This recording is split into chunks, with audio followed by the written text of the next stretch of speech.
नमस्कार दोस्तों, मैं डॉक्टर बीके चौरसिया आपका स्वागत करता हूं। दोस्तों, एक पेशेंट 60 साल की उम्र का जिसको पता चले कि उसको अचानक पैरालिसिस का अटैक आ गया, बीपी बहुत हाई है, शुगर अनकंट्रोल है, इंसुलिन के बाद भी कंट्रोल नहीं हो रही है। दूसरी तरफ शरीर में स्किन एलर्जी हो गई है, पूरे शरीर में खुजली चल रही है, पेशेंट चलने फिरने में असमर्थ है और अचानक पता चला किडनी भी फेल हो गई है। ऐसे केसेज में जहाँ एलोपैथ कहता है कोई रास्ता नहीं है, तुरंत डायलिसिस करो, ट्रांसप्लांट की तैयारी करो, और वहाँ पर वो पेशेंट आयुर्वेद का शरण लेना चाहे, सर्च करते हुए आरोग्य में चल के हमारे पास आए और हमसे बोले कि डॉक्टर साहब इनके लिए कुछ करिए। एक बार तो हम भी चिंता में होते हैं कि हम इस पेशेंट के विश्वास को कैसे तोड़ें। हमें भी लगता है कि क्या हम इसको रिजल्ट दे पाएंगे, क्या इतनी समस्याओं और गंभीर समस्याओं से जूझ रहा पेशेंट जो अपने पैरों पर खड़ा तक नहीं हो सकता, हम उसको डायलिसिस से बचा पाएंगे, उसके रोगों में आराम दे पाएंगे। ऐसा ही पेशेंट हमारे पास आई, इस्लामुन्निसा, 60 साल एज। हमारे पास वो बड़े भरोसे और विश्वास के साथ आई। हमने उनके केस को देखा, हमने इसको एज ए चैलेंज लेते हुए एक ट्रीटमेंट करने का फैसला किया, प्रोसीजर तैयार किया और इनका प्रोटोकॉल और ट्रीटमेंट स्टार्ट किया। क्या हुआ इनके साथ, इनको कितना आराम मिला या इनका क्या रिस्पॉन्स रहा, आइए पहले सुनते हैं इनकी और इनकी फैमिली की ज़बानी। मैं निज़ामुद्दीन हसन, इलाहाबाद प्रयागराज का निवासी हूँ। मेरी बहन इस्लामुन्निसा आज से करीब 6 महीना पहले इनको पैरालिसिस अटैक हुआ। उसकी वजह थी कि इनकी किडनी की प्रॉब्लम से पहले इनको थोड़ा सा बीपी हाई था, शुगर की भी प्रॉब्लम थी, जिसका हम इलाज कर रहे थे। जब इनको पैरालिसिस अटैक हुआ तो मैं वहाँ इलाहाबाद में इनको ज़ेबा हॉस्पिटल ले गया। वहाँ डॉक्टरों ने उनका जो है न्यूरोलॉजिस्ट तारिक सर ने इनका ट्रीटमेंट शुरू किया। ट्रीटमेंट तो चल रहा था, लेकिन इनकी जो है शुगर और बीपी मेंटेन नहीं हो रही थी।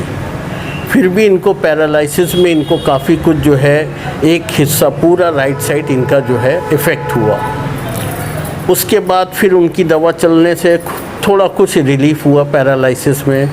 फिर इनके बाद हम दूसरे डॉक्टर SP चौहान प्रयागराज में उनके पास ले गए। उनकी दवा चलती थी, उनकी दवा से भी इनको जो है चलते हुए, दवा के साथ ही उन्होंने काफ़ी दिन किया तो इनकी उलझन घबराहट कम नहीं हो रही थी। फिर हम लोगों ने कहा जैसा किडनी भी चेक कर लीजिए, शुगर इनकी मेंटेन नहीं है। तो उन्होंने जब जांच कराई तो इनका क्रिएटिनिन 3.8 आया।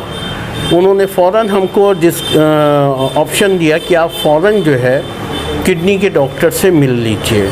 बल्कि उन्होंने हमें फिनिक्स हॉस्पिटल के डॉक्टर थे गुप्ता सर, उनका रेफरेंस दिया, अरविंद गुप्ता सर। मैं अरविंद गुप्ता सर के पास गया। उनको 5 महीने के बाद इनकी किडनी की जब जांच कराई थी तो 3.8 लिया। उन्होंने कहा फ़ौरन एडमिट करेंगे और हम इनको 5-6 दिन ज़रा सा इंजेक्शन दे करके इनकी किडनी को रिकवर करके फिर जैसा होगा बताएंगे।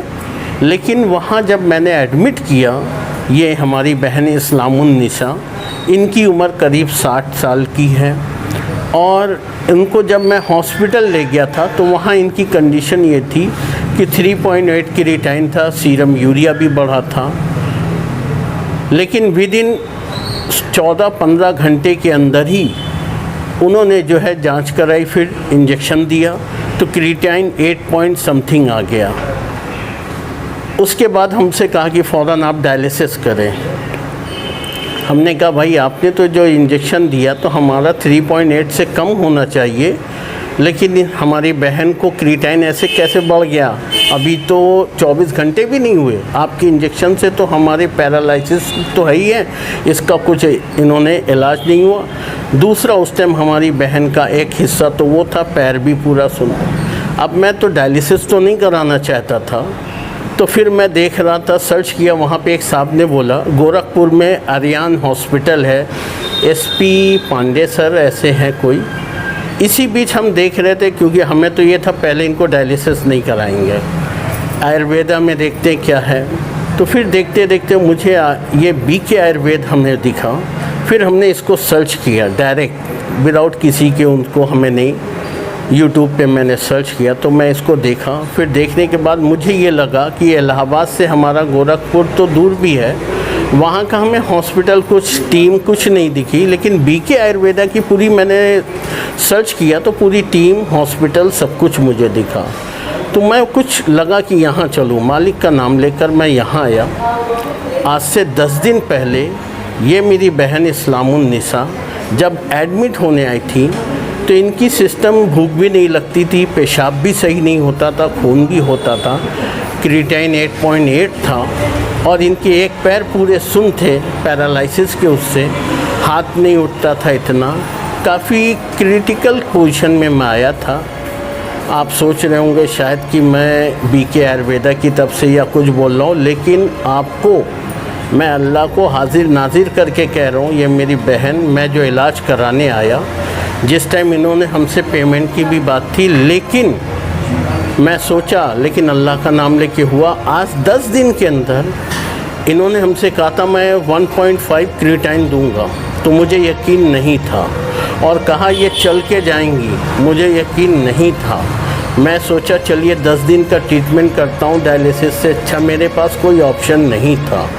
लेकिन मैं इनको 3-4 दिन के ही अंदर जब मैंने ब्लड जांच देखी तो क्रिएटिनिन 2.78, उसके बाद सीरम यूरिया भी कम हुआ और मेरी बहन की भूख भी लग रही थी, पेशाब भी होने लगी। फिनिक्स के अंदर तो बोल दिया था मैं यूरिन बैग लगाएंगे, लेकिन यहाँ खुल के पेशाब होने लगा और तब मुझे उम्मीद जागी कि मैं सही जगह आया हूँ। अल्लाह ने मेरा रास्ता बनाया इस बीके आयुर्वेद की टीम के साथ, और इस टीम वालों को, डॉक्टर के साथ, सभी को मेरा बहुत बहुत धन्यवाद, क्योंकि मेरी बहन आज जो जा रही है यहाँ से 10 दिन के जो पैकेज में काफ़ी कुछ रिलीफ है। आपके सामने बैठी हैं, उस टाइम तो ऐसे बैठ भी नहीं पाती थी, चेहरे में वरम था, हाथ पैर कुछ उलझन थी, चलता नहीं था। आज पैर भी चल रही हैं, कदम थोड़ा थोड़ा, 70% रिलीफ, किडनी 100% 1.5 पे आ गया है क्रिएटिनिन, सीरम यूरिया भी कम हो गया है। दूसरी चीज़ मैं सभी को ये कहूँगा, कभी भी आप डायलिसिस पर ना जाकर एक बार बीके आयुर्वेदा में आइए और इनका देखिए पैकेज। आप 10 दिन करेंगे, मैं नहीं कहूँगा, आप खुद सोचिएगा, क्योंकि मेरा रिज़ल्ट 4 दिन के अंदर दिखा था और बहुत ही अच्छा दिखा था। ये मत सोचिए कि मैं कोई इनकी तरफ से बोल रहा हूँ, मैं अल्लाह को हाजिर नाजिर करके कह रहा हूँ कि मेरी बहन जिस कंडीशन में थी आज से 10 दिन पहले, मैं खुद वो मुतमईन नहीं था, क्योंकि मेरी बहन या मेरे इनके बेटे हैं यहाँ पे कैफुल, इनको भी ये उम्मीद नहीं थी, ये बच्चे सब रो रहे थे, उम्मीद नहीं थी कि मेरी माँ की क्या होगा किडनी का, लेकिन आज ये बहुत खुश हैं, बहुत अच्छी हैं। और आपके सामने इनका पैर भी देखिए काफ़ी सीधा है, पहले ये मुड़ा हुआ था, ये पैर उठा नहीं सकती थी, उठाइए, ये काफ़ी ऐसे पैर इस कंडीशन में थी, ये ऐसे घिस के चलती थी, लेकिन आज पैर ऐसा है, हाथ ये है, ये काफ़ी धीरे धीरे पहले से बेहतर स्किन में भी, और इनको काफ़ी आराम आयुर्वेदा की इससे हुआ। दोस्तों, ये जो आप सुन रहे हैं, इसको एक आम आदमी मिरेकल या चमत्कार कहेगा, क्योंकि पेशेंट्स तक कोई भरोसा नहीं था कि उन्हें कुछ ऐसा आराम मिल पाएगा। एक पेशेंट जिसके पैर ऐंठ चुके थे, जो सीधा पैर नहीं रख सकती थी, वो चलना शुरू कर देगी। एक पेशेंट जिसका इंसुलिन के बाद भी शुगर कंट्रोल नहीं हो रहा था, वो बिना किसी दवा के शुगर लेवल नॉर्मल हो जाएगा। एक ऐसा केस जहां पूरे शरीर में खुजली पिछले महीनों से किसी दवा से ठीक नहीं हो पा रही थी, वो पेशेंट एक नॉर्मल स्टेज पे आ जाएगी विदिन 10 डेज। एक ऐसा केस जहां ब्लड प्रेशर बिल्कुल बिना किसी मेडिसिन के एक नॉर्मल रेंज में चला जाएगा। और सबसे बड़ी बात, जहां पेशेंट्स को एडमिट कर लिया जा चुका था डायलिसिस के लिए, बिना डायलिसिस उसका क्रिएटिनिन घटते घटते 1.5 पहुंच जाएगा। ये जो बातें आप सुन रहे हैं, शायद आपको लगे कि ये सिर्फ एक कहानी है, एक कोरी कल्पना है, लेकिन ये सच है। और आयुर्वेद में ऐसे चमत्कार होते हैं, आरोग्य में ऐसे चमत्कार होते हैं। आज ये पेशेंट अपने पैरों पे चल के हमारे यहाँ से जा रही हैं। आज ये डायलिसिस के खतरे से बाहर होकर नॉर्मल लाइफ में पहुंच के हमारे यहाँ से जा रही हैं। सारी समस्याओं में इनको रिलीफ मिल चुका है। और इससे एक मैसेज आपको और मिलता है, बीके आरोग्य में हम सिर्फ किडनी का इलाज नहीं करते, बल्कि किडनी का इलाज करने के लिए हम पूरे शरीर को ठीक करते हैं, क्योंकि एलोपैथ को रिप्लेस करने के लिए उन ऑर्गन्स का मेंटेन होना जरूरी है। और इसी क्रम में आपके वीटा सेल्स रिजनरेट होते हैं, आपकी शुगर कंट्रोल हो जाती है, आपका हार्ट मेंटेन होता है, इसलिए आपका बीपी कंट्रोल हो जाता है, आपके बॉडी का पूरा प्यूरिफिकेशन या शोधन हो जाता है, चर्म रोग, स्किन प्रॉब्लम दूर हो जाती है। और इसके साथ किडनी तो रिजेनरेट होती ही है, डायलिसिस तो बंद होती ही है। इन समस्याओं में किसी भी समस्या में पीड़ित व्यक्ति अगर आपके भी टच में है तो मैं आपसे सिर्फ एक रिक्वेस्ट करूंगा, ऐसे लोगों के पास कोई इलाज नहीं है, ये लोग भटक रहे हैं, परेशान हैं, आपका एक शेयर किसी की लाइफ बचा सकता है, किसी की ज़िंदगी बदल सकता है। तो बिल्कुल कंजूसी न करें, अपने हर एक उस परिचित के पास इस वीडियो को जरूर भेजें जो इन्हीं तरह की किसी गंभीर समस्या से जूझ रहा है, उसे आशा की कोई किरण नज़र नहीं आ रही है। इस्लामुल निसा 60 साल की एज में हजारों लोगों के लिए आशा की किरण लेके आई हैं। वो पेशेंट जो ज़िंदगी से हार चुके हैं, जिनको लगता है कोई रास्ता नहीं है, उन लोगों के लिए एक आशा की किरण है कि वो भी ठीक हो सकते हैं, नॉर्मल हो सकते हैं, स्वस्थ ज़िंदगी जी सकते हैं। कोई क्वेश्चन हो नीचे दिए गए नंबर पर कांटेक्ट करें या कमेंट बॉक्स में अपने प्रश्न को लिख के भेजें, हम आपको आंसर करेंगे। नमस्कार, धन्यवाद।